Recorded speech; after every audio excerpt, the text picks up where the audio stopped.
C'est parti pour un nouveau numéro de votre émission religieuse sur les reflets de Kinshasa au nom de la foi. Mesdames, Messieurs, bienvenue. Aujourd'hui, nous faisons un survol sur des grandes questions autour de la grâce. Et pour en savoir plus, disais-je, nous avons invité pour vous le pasteur Jean Bosco Kindomba, qui est pasteur de l'église Sang Précieux. Bienvenue, pasteur. Merci, Joseph. De plus en plus, vous êtes toujours réclamé par le public. Apparemment, votre message est en train de gagner du terrain. D'abord, ce n'est pas mon message, mais si cela est le cas, que le message que nous apportons de la part de Dieu arrive à toucher un grand nombre, nous pouvons que bénir le Seigneur pour cela. Nous trouvons que c'est aussi une grâce d'être accepté. Et entre-temps, le terrain sur lequel nous sommes en train de travailler est tout à fait hostile au message de la grâce.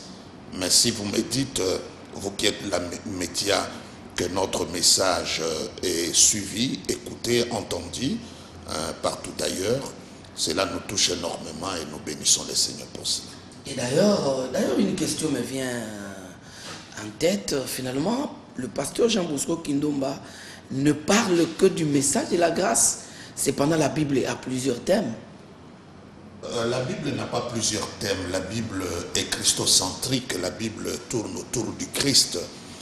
Parce que si vous prenez Genèse chapitre 1er, chapitre 2, l'homme a péché. Au moment que l'homme a péché, jusqu'Apocalypse au dernier chapitre, dernier verset, Dieu est en train de sauver l'homme. Et le sauveur n'est que Christ. Donc nous dirons que toute la Bible ne parle que de Jésus-Christ. Et celui qui parle de Christ, il parle de la grâce. Parce que la Bible dit la loi a été donnée à Moïse, la grâce est venue par Jésus-Christ et la vérité. Donc si on me dit que je parle que de la grâce, je crois, mais plutôt la grâce pour la grâce, ce n'est pas ça. La grâce qui nous oriente vers Christ. Parce que quelqu'un peut parler de la grâce, mais comme juste générique, mais c'est lui qui parle de la grâce, mais cette grâce qui enlève le regard sur l'homme et qui le projette vers Christ, c'est ça la vraie grâce, c'est ça la vraie foi. Donc il est important pour que nous puissions comprendre que si je peux résumer, notre message, il est autour de la personne du Christ. Autour de la personne de Christ. C'est comme ça que Joseph, vous verrez, je crois que c'est Philippe ou Nathanaël, je peux me tromper, lorsqu'il a rencontré l'un de ses frères, il a dit, j'ai rencontré celui dont, 1, Moïse, 2, le prophète, 3, le psaume parle. Entre-temps, Moïse, ça veut dire les 5 premiers livres, le prophète, c'est une grande partie, n'est-ce pas, de la Bible, le psaume, c'est ça qui résumait l'ancienne alliance. Donc il dit, le Moïse, le prophète, le psaume, tous ne parlent que de Jésus-Christ. Donc quand tu lis la Bible, il ne faut pas chercher autre chose, c'est chercher la personne du Christ. Et d'ailleurs, vous avez mis en place une école qu'on appelle Haute École de la Grâce. C'est quoi cette école? Je crois que, comme vous pouvez bien comprendre, le message de la grâce soulève beaucoup de controverses et beaucoup de tollés.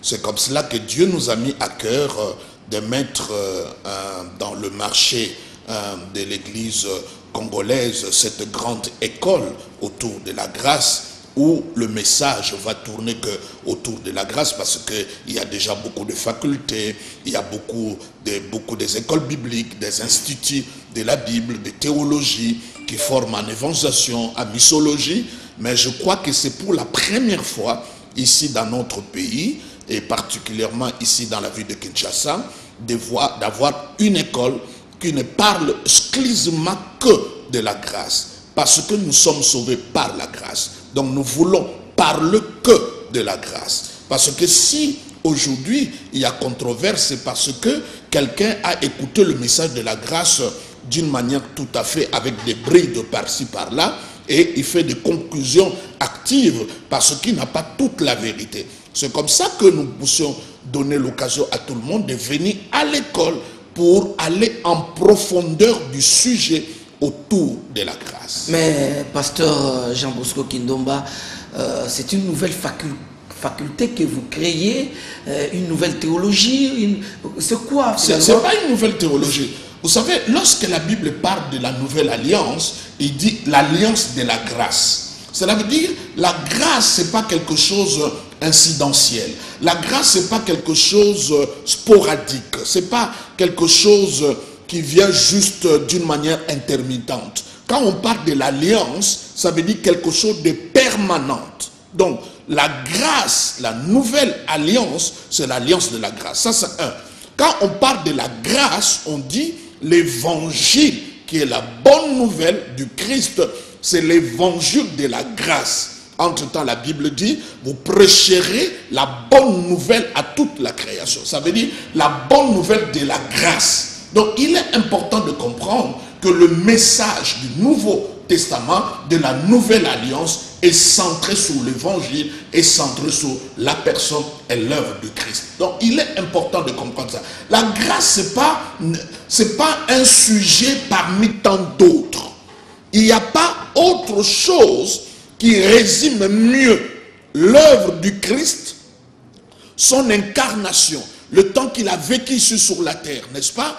Il est allé à la croix, dans le séjour de mort. Il est assis à la droite du Père, il a envoyé son Saint-Esprit. Il n'y a rien qui peut bien résumer ça, très cher Joseph, si ce n'est que la grâce. Donc, si nous comprenons que la grâce, c'est un sujet important, un sujet de base. Vous savez, aujourd'hui, si on parle des catholiques, on parle de l'église protestante, la séparation s'est faite autour du sujet sur la grâce. Donc ce n'est pas n'importe quel sujet lorsque nous parlons de la grâce. Donc elle mérite avoir toute une faculté, toute une école.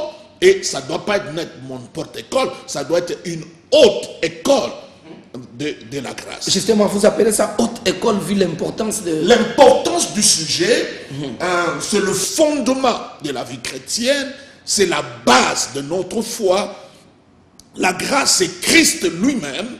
La grâce, c'est tout ce que Dieu fait pour nous. Alors, qu'est-ce qui vous a motivé pour créer une telle école? Parce que, en tout cas, je connais plusieurs écoles du ministère, je connais quelques écoles théologiques de la place.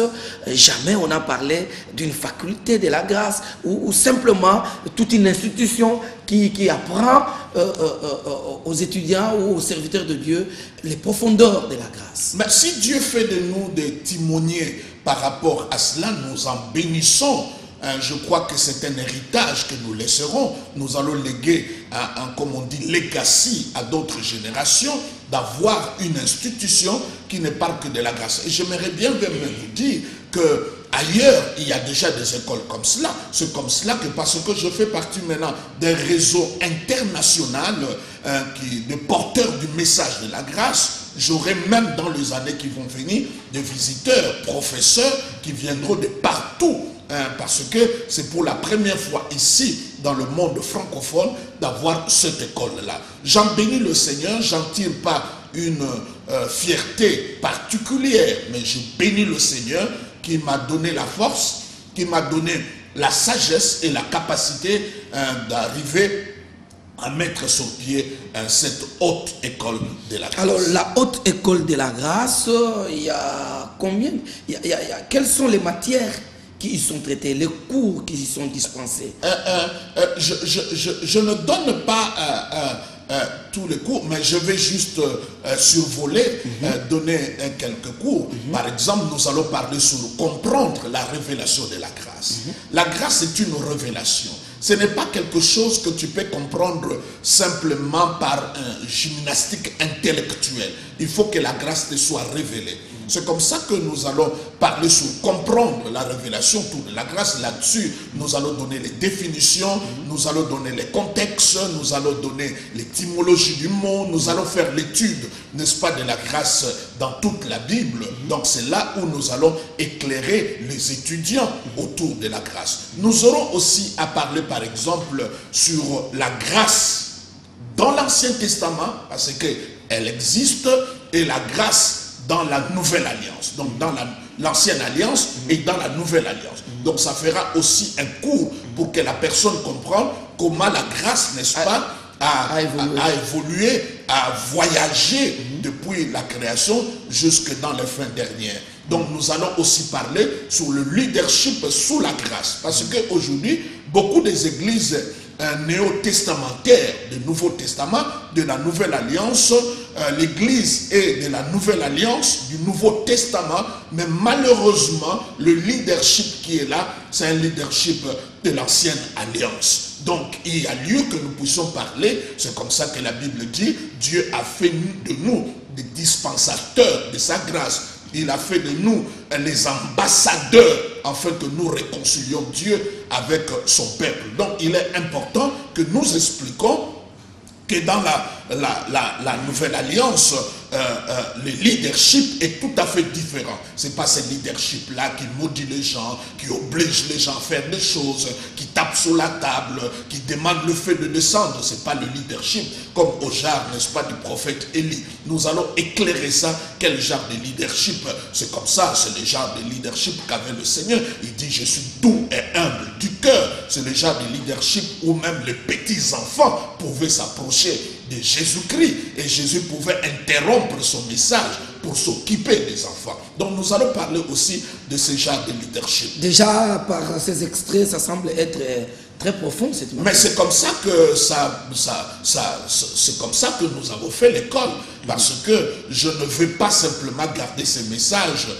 pour le peuple du Congo et pour l'église simplement du sang précieux que je dirige. Nous mettons ça à la portée de tout le monde, comme ça ceux qui ont des questions, qu'ils viennent à l'école et qui posent toutes sortes de questions. Donc tous ceux qui ont des controverses, qui ne comprennent pas il y aura même votre un message. cours là, un cours autour des controverses que nous avons répertoriées. Il n'y a pas que de controverses, il y a aussi des versets difficiles que nous avons répertoriés pour que nous puissions en faire tout un cours et répondre par rapport à cela. Afin d'éclairer la lanterne. Nous allons parler aussi de la grâce, la sanctification. Nous allons parler de la grâce et la foi, la grâce et la justice. C'est tout un cours, je ne dis pas des leçons, des affermissements, mais ce sont des cours costauds, bien élaborés, que nous allons dispenser dans cette haute école de la grâce. Mais je vois également les caractéristiques d'un chrétien ou d'une église sous la grâce. Parce que maintenant, avec l'enseignement sous la grâce, beaucoup de gens commencent à parler de la grâce par-ci, par-là, mais dans leur attitude, ils n'ont pas l'esprit de la grâce. C'est comme ça que nous voulons éclairer les gens. Il ne suffit pas que les gens parlent de la grâce pour croire qu'ils sont en train de parler de la grâce. Il faut des caractéristiques, de points essentiels, nous pourrons dire des marqueurs pour montrer vraiment. Donc il faudrait que les caractères suivent. Il y a des caractéristiques, n'est-ce pas? Là, quand tu vois une personne qui croit que l'œuvre que Jésus-Christ a accomplie est totale, est parfaite, est complète, il n'y a rien à ajouter, là tu comprends qu'il parle de la grâce. Mais les gens qui disent que Jésus-Christ a fait, mais nous aussi, non, là c'est pas la grâce, c'est la grâce soutenue par la main humaine.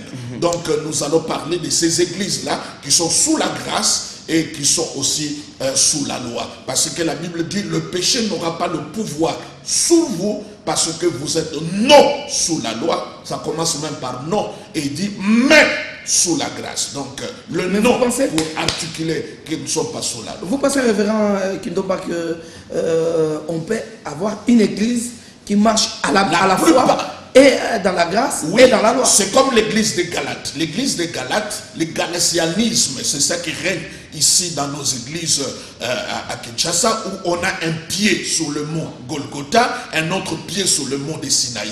Une partie de la loi, une partie de la grâce. Donc, la plupart de nos églises, je dirais même la majorité de nos églises, ce sont des églises qui sont comme les églises de Galates, où il y a mélange entre la grâce et la loi. Et le Seigneur même en donne une allégorie très forte. Il parle d'Abraham qui avait deux femmes, il y avait Sarah et Agar. Il dit les deux femmes là, c'est l'image de deux alliances, n'est-ce pas? Et beaucoup des églises aussi aujourd'hui ici, ils ont les deux femmes. Et quand il y a les deux femmes comme ça qui cohabitent entre la grâce et la loi, la plupart du temps, c'est la loi qui chasse la grâce. C'est comme ça la Bible dit, un peu de levain, la loi peut soulever toute la pâte. Il faut chasser la loi totalement totalement et sans même arriver à négocier comme Abraham l'a fait. Mais en même temps, certaines personnes soutiennent qu'il faut prêcher l'évangile total, c'est-à-dire prêcher la parole de Dieu dans son intégralité,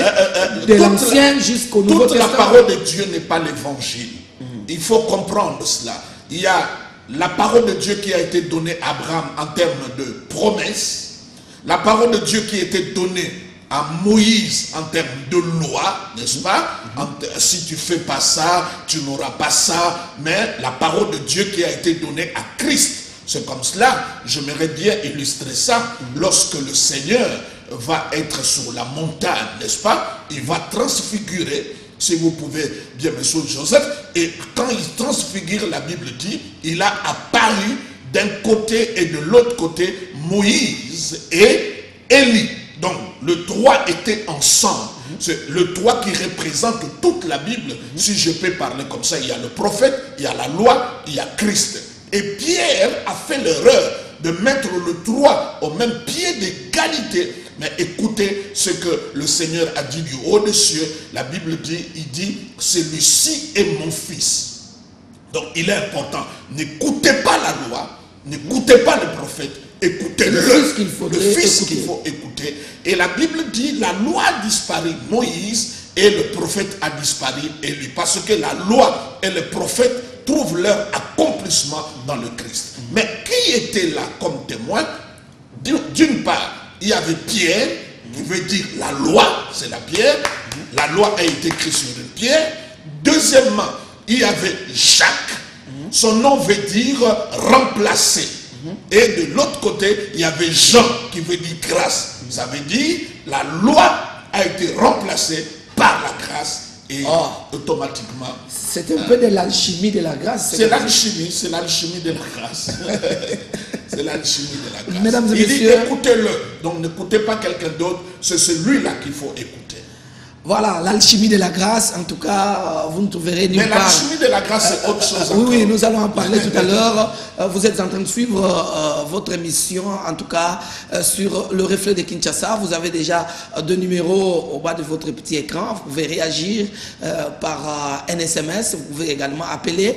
Et notre invité, en tout cas, vous répondra à toutes vos préoccupations, en tout cas, surtout autour de toutes les grandes questions autour de la grâce et surtout sur cette organisation de la haute école de la grâce.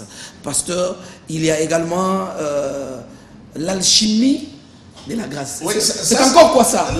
L'alchimie. C'est pas scientifique? Non, mais Dieu est l'auteur de la science. C'est comme ça qu'il est omniscient. Quand je dis alchimie, il ne faut pas que le mot puisse... parce qu'on va dire, y aura-t-il... Non, quand on parle de la chimie, c'est ce qui se met en symbiose. C'est ce qui arrive à se mettre ensemble. Donc ça veut dire quand quelqu'un a la révélation de la grâce, vous le retrouvez dans toutes les épîtres de l'apôtre Paul. Il commence par cette salutation-là et il termine aussi par la grâce. Qu'est-ce qu'il dit? Que la grâce et la paix. Ça veut dire, tu ne peux pas parler de la paix s'il n'y a pas la grâce. Donc c'est une alchimie. Quand tu parles de la grâce, il y a la paix. Il dit que la paix et la grâce vous soient accordées par le Père. Ça veut dire, celui qui a la révélation de la grâce. Deuxièmement, ce qui arrive, c'est la paix. Et troisièmement, il comprend la révélation de la paternité de Dieu. Et il dit du Seigneur Jésus-Christ. Il comprend la Seigneurie du Christ. Donc il y a beaucoup d'alchimies comme ça par rapport à la grâce. Dès que tu as la révélation de la grâce, la chose qui arrivera d'abord, tu comprends que Dieu est ton Père et ça envahit ton cœur de la paix.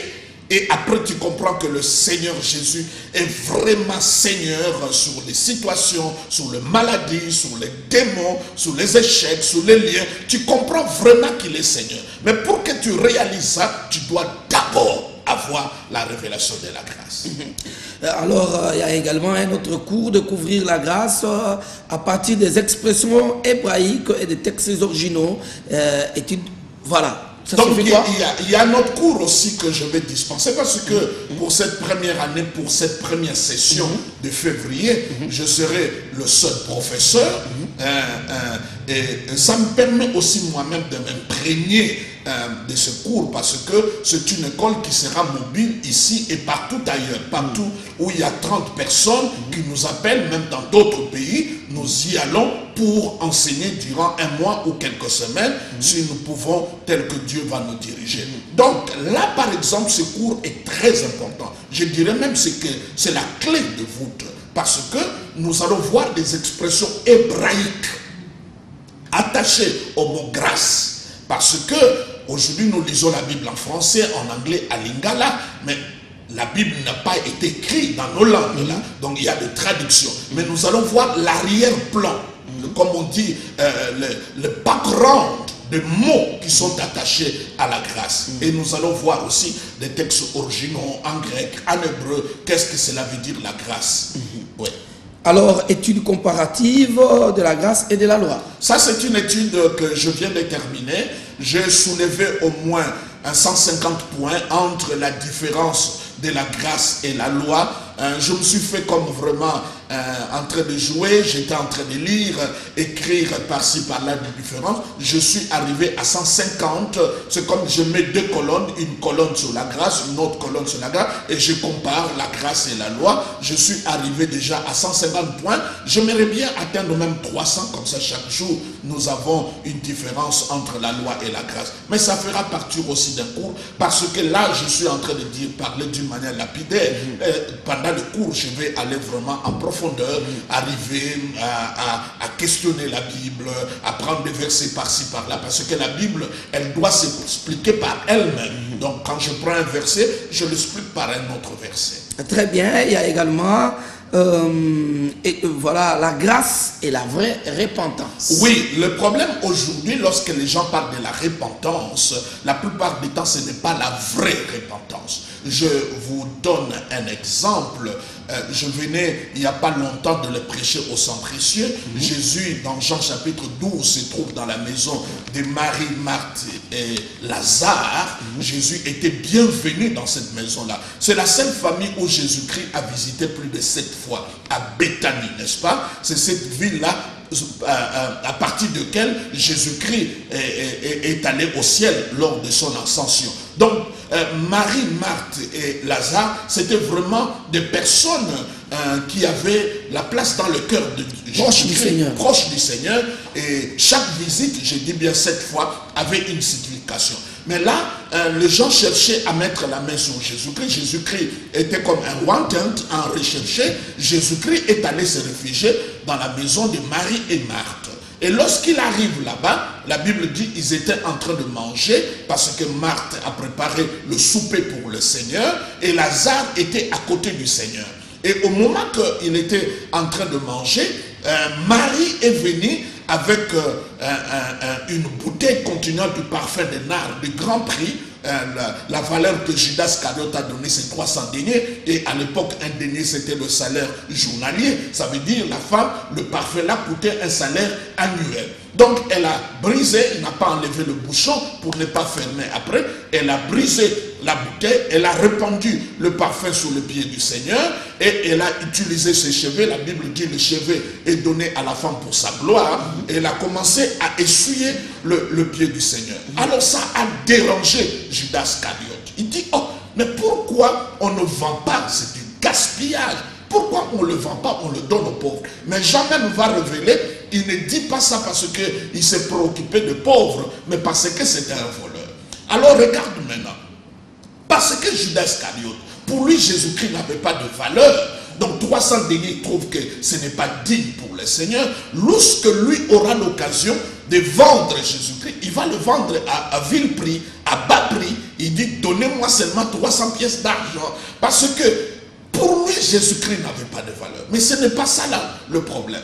Qu'est-ce qui va arriver? Lorsqu'il va comprendre que Jésus-Christ est arrêté, parce que Judas Iscariote c'est un politicaillard, il croyait qu'il peut prendre l'argent, comme Jésus-Christ était tout puissant, on ne pouvait pas l'arrêter, mais là il a vu, la parole est en train de s'accomplir, donc Jésus-Christ est arrêté, condamné, on l'amène à la croix. Qu'est-ce qu'il va faire? C'est là que nous allons parler de la repentance. La Bible dit ceci, il a pleuré, il a regretté, parce que beaucoup de gens disent la repentance c'est ça, c'est quand quelqu'un pleure. c'est quand quelqu'un regrette. Lui, il a pleuré, il a regretté. Il est allé même restituer l'argent. C'est ça que les gens disent. Comme pour réparer. Pour réparer. On dit même c'est l'offrande de réparation. Il est allé même restituer. Mais Joseph, dis-toi, jusqu'à ce moment-là, Judas Iscariote ne s'est pas répandu. Parce que qu'est-ce qui se passe? Comme lui, il a dévalorisé Christ. Comme lui, Jésus-Christ n'avait pas de valeur, à cause de son propre péché, au lieu de compter sur la mort du Christ, n'est-ce pas?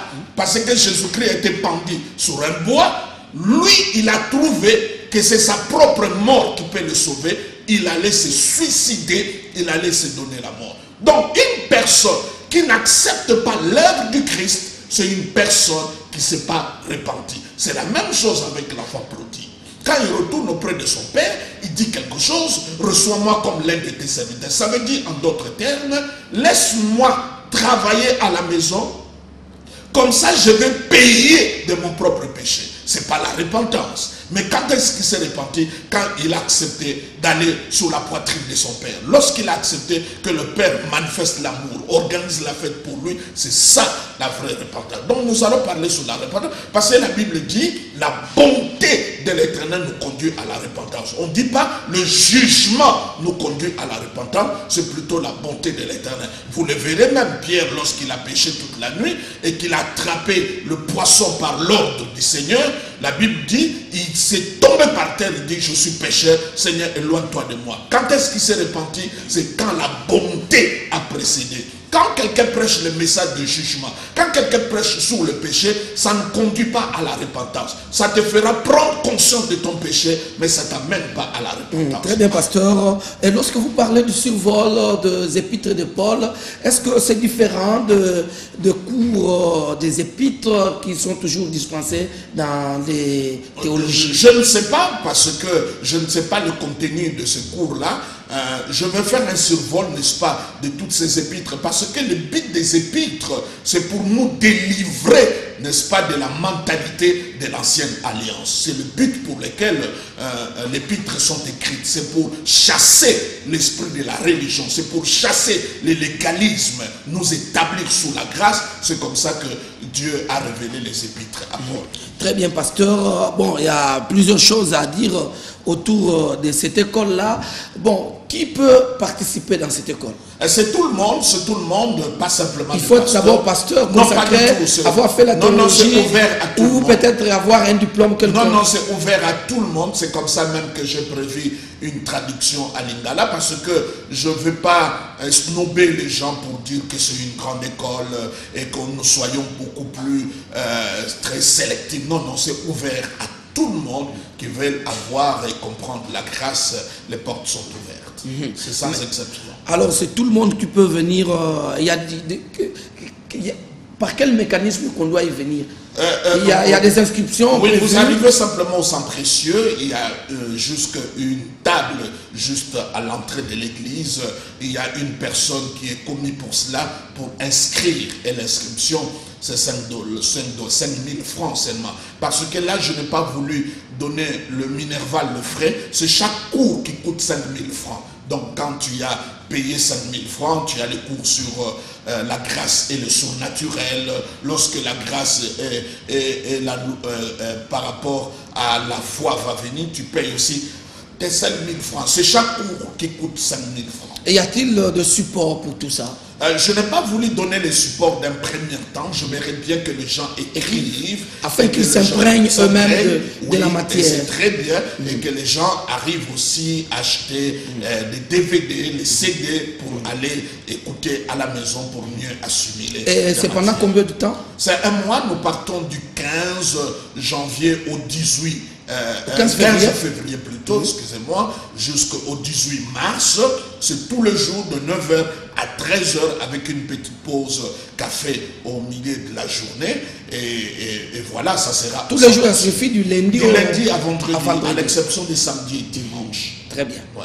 Alors, chers téléspectateurs, vous êtes informés, vous pouvez aller suivre le cours pour en savoir plus sur la grâce, parce que je vois plusieurs cours ici, cette haute école de la grâce. Est-ce que la fin de l'école sera sanctionnée par un document? J'aurai des catégories des étudiants. Il y a des étudiants qui vont présenter comme une dissertation et qui feront des examens.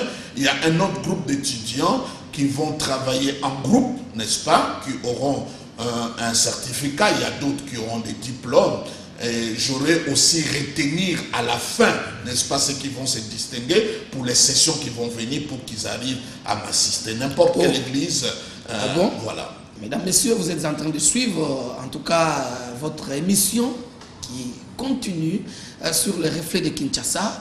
Mais pasteur, puisque Toza na Kinshasa, Brazzaville les a pembeni, mboka na biso à intérieur bazolanda yo, est-ce que vous résumez moi mouké likambo etali haute école de la grâce et mingi mingi ko survoler mouké na likambo etali ngolu pona bandeko ope bazos landa ba yebi ko sosola malamu le potote bazo mo matière.